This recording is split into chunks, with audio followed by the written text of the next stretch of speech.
Assalamualaikum warahmatullahi wabarakatuh. Welcome back to Adis Edu Channel. Kali ini saya akan membahas tentang teorema 11.2 yang isinya tentang pembuktian ring bagian.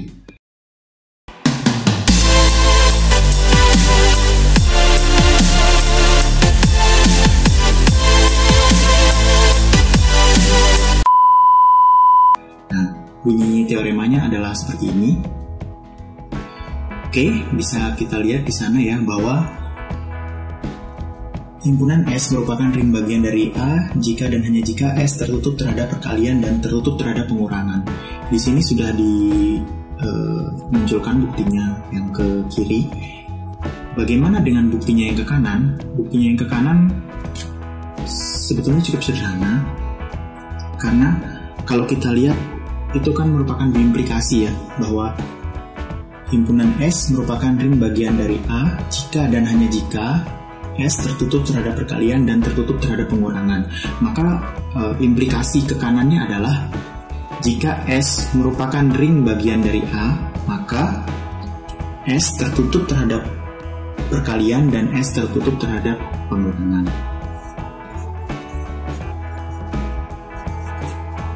Terhadap perkalian dan S tertutup terhadap pengurangan. Bagaimana cara kita membuktikan hal tersebut? Jika S merupakan subring dari A, maka tentu saja S merupakan ring kan? Nah, karena S merupakan ring, maka S pastilah tertutup terhadap penjumlahan dan ini berdasarkan aksioma ringnya. Jadi S tertutup terhadap penjumlahan dan perkalian. Lalu kita lihat di sini, jika S merupakan subring dari A, maka S tertutup terhadap perkalian. Ini tentu saja sudah terpenuhi berdasarkan aksioma dari subring ini. Nah, selanjutnya bagaimana? S tertutup terhadap pengurangan. Coba kita buktikan. Misalkan untuk semua A dan B elemen dari S, maka A dikurangi B atau A ditambah negatif B itu hasilnya adalah suatu bilangan yang merupakan elemen dari S. Nah, ini adalah definisi tersebut dari pengurangan.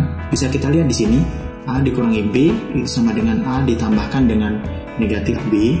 Nah, di sini kita lihat A ditambahkan dengan suatu elemen, itu hasilnya adalah juga elemen S. Ini bisa kita pastikan karena seperti kita lihat di awal, aksioma dari ring itu adalah tertutup terhadap penjumlahan. Nah, kita tinggal memastikan bahwa negatif B ini ada di S. Jadi kita pastikan saja negatif B ini juga merupakan elemen S. Apakah betul negatif B itu elemen dari S? Ya, negatif B itu adalah inverse dari B terhadap penjumlahan. Seperti kita lihat tadi, B itu adalah elemen dari S.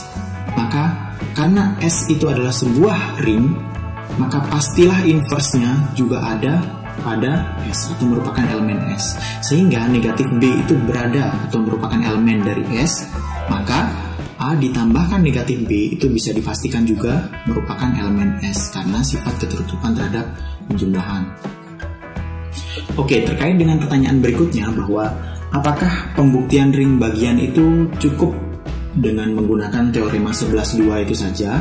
Jawabannya adalah ya, karena di situ merupakan teoremanya kan diimplikasi ya. Pembuktian ke kanan kita sudah coba buktikan itu sudah benar. Pembuktian ke kiri, jika S itu tertutup terhadap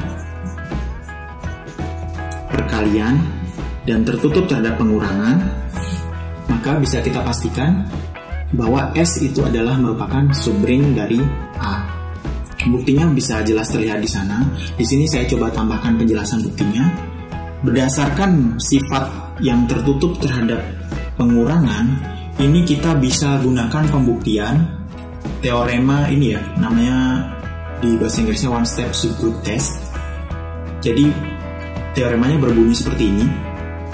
Jika G terhadap sebuah operasi penjumlahan itu merupakan sebuah grup, dan misalkan H itu adalah sebuah himpunan bagian dari G, maka H terhadap operasi penjumlahan itu juga merupakan subgrup dari G terhadap operasi penjumlahan jika dan hanya jika H itu bukan himpunan kosong atau tidak kosong, dan untuk semua A, B elemen H, maka A ditambahkan dengan B inverse atau inverse dari B itu juga elemen dari H. Jadi ada dua kondisi yang harus terpenuhi. Pertama, dia tidak kosong, dan yang kedua bahwa hasil operasi penjumlahan antara A dengan B inverse itu ada di H. Nah, di sini kita lihat A ditambahkan dengan B inverse. Oke. B inverse terhadap penjumlahan itu berarti A ditambahkan dengan negatif B. A dikurangin B. Apakah A dikurangi B itu ada pada S? Jawabannya berdasarkan kondisi ini ya, karena dia dikatakan tertutup terhadap pengurangan. Nah, jadi dari teorema one step subgroup test ini terbukti bahwa S itu tertutup terhadap penjumlahan. Kemudian ada teorema seperti ini, restriction of associative operation is associative, yaitu bahwa misalkan S terhadap penjumlahan itu adalah sebuah semigroup. Semigroup itu apa? Semigroup itu adalah sebuah struktur aljabar yang tertutup terhadap operasi asosiatif. Nah, jadi jika S terhadap sebuah operasi yang anggap saja penjumlahan itu merupakan sebuah semigroup, dan misalkan T adalah sebuah himpunan bagian dari S, maka misalkan T itu tertutup terhadap penjumlahan, maka T itu juga merupakan semigroup dari S. Sehingga jika T itu tertutup terhadap penjumlahan, maka T itu juga bersifat asosiatif dengan syarat S itu merupakan sebuah semigroup. Tadi kita sudah mendapatkan bahwa S itu tertutup terhadap operasi penjumlahan. Nah, maka ini sudah memenuhi sifat tersebut, sehingga jika A itu asosiatif, apakah A asosiatif? Jawabannya pasti ya, karena A merupakan sebuah ring ya.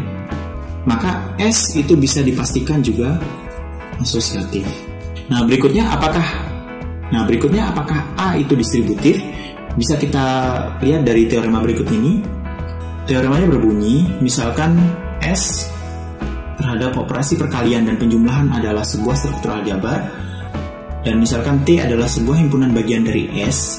Jika operasi pada S itu bersifat distributif, memiliki sifat distributif, maka T juga memiliki sifat distributif. Sehingga karena di sini A itu adalah sebuah ring, dia kan pasti distributif, maka S juga pasti memiliki sifat distributif.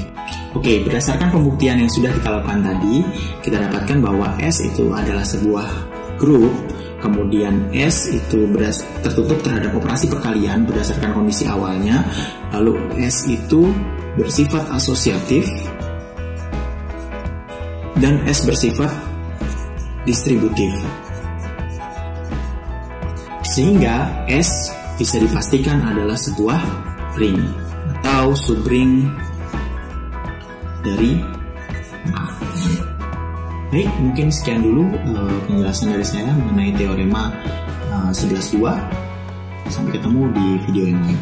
Assalamualaikum warahmatullahi wabarakatuh.